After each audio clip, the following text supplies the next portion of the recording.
When the match ended, everyone was asking the same question: why, of all moments, a drop shot?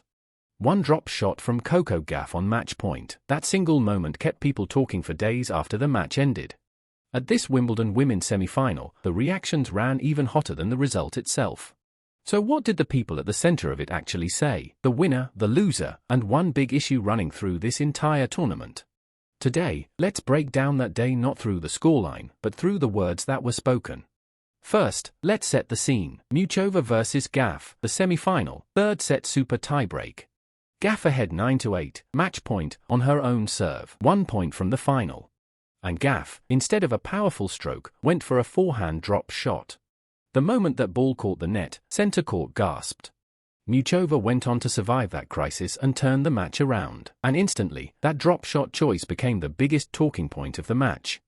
The crux of it: why make that choice, the most important moment, and the least safe shot?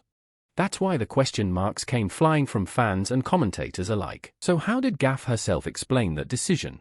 At the post-match press conference, Gauff's attitude wasn't what many expected. Instead of making excuses or collapsing into self-blame, she explained her choice calmly, but clearly. First, she admitted the honest truth of that moment. The return came back in a tricky spot, and the bounce caught me off guard, so I just panicked a little bit. But here's the interesting part: she said she does not regret the choice to go for the drop shot itself. Her reasoning? Gauff pointed to how many points she'd won off the drop shot throughout the match. In other words, that drop shot wasn't an impulsive gamble, it was a choice grounded in how the match had been flowing. And this line captures her attitude that day best of all. At the end of the day, that's the choice I made. Was it the right one in that moment? Maybe not, but then also, if I make it, everyone's going to say how clutch that shot was. It was a precise take on a dilemma that repeats forever in sport: a bad result doesn't automatically make the choice wrong. Of course, she acknowledged the lesson too, that better decision-making was the takeaway from this match. The loss was tough to digest, and she'd think about the missed opportunity, but overall, she said calmly, she was happy. Now for the reaction of Muchova, who survived that match point and reached the final. The winner's words carried all the tension of the battle. Muchova summed the match up in a single word: rollercoaster. And of that decisive moment, she said, "There was no time to think. I was just very nervous." Right after the match, she was, quite literally, exactly that. "I'm shaking right now, trying to let it sink in. The atmosphere here was indescribable." It was the most honest moment of a player who had just saved a match point and reached a final on one of the sport's biggest stages. Muchova also reflected on what it meant. "It's a very special moment. It's a great achievement. This is one of the biggest tournaments we have, with all its history. So many legends have played on this court." And she didn't lose her sense of humor. About Gauff's drop shot, she said with a smile that had it come over the net, she'd have been ready to sprint in and get it. Even under extreme tension, she kept her poise, the mark of a finalist. On the same day, the reaction of 21-year-old Linda Noskova, who booked her spot in the final from the other semi-final, was a story of its own. The moment victory was sealed, her body reacted before her words. Her racket flew into the air, her hands clasped over her mouth, her face pure disbelief. It was the unfiltered elation of a young star reaching her first ever Grand Slam final.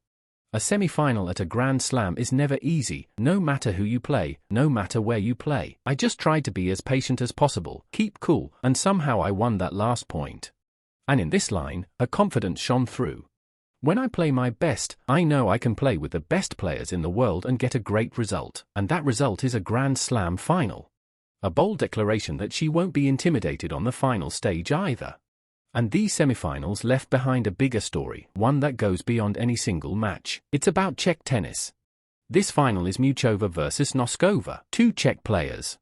An all-same-nation Wimbledon women's singles final hasn't happened since the USA's Williams sisters. And for Czechia, an all-Czech Civil War final is a first in history. Here's the even more staggering context: whoever wins this title, Czechia will have produced its third Wimbledon women's singles champion in just 4 years. Following Markéta Vondrousová in 2023 and Barbora Krejcikova in 2024. A country of just over 10 million people is effectively dominating the world's premier grasscourt event. Beyond any individual's achievement, this tournament has reignited the question: why is Czech women's tennis this strong? This final is, in a sense, the symbolic peak of that wave. And a day before the women's final, the men's semifinals are waiting too. Here's the draw. On one side, world number 1 defending champion Sinner against 39-year-old Djokovic, holder of the record for most Grand Slam semifinals. Their third Wimbledon semifinal meeting in the past 4 years. On the other, Roland Garros champions Zverev against Arthur Furry, a wildcard reaching the semifinals for the first time in 25 years. A perfect David versus Goliath setup. Just as the women's draw headed toward an unexpected ending, can Furry's fairytale keep going on the men's side too?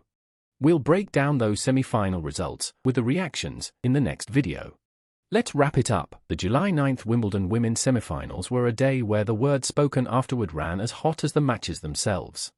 Gauff, defending her choice to the very end. Muchova, elated and shaking. Noskova, wearing a look of pure disbelief. And wrapping around all those individual stories, the bigger current of Czech tennis dominance. Now, on Saturday, one of 2 Czech players becomes a new champion, the seasoned Muchova, or the fearless young star Noskova. What did you make of Gauff's drop shot decision? A bold, brave gamble, or a painful mistake? And who wins the all-Czech final? Drop your thoughts in the comments, and if you want to see how the final ends, hit subscribe and turn on notifications.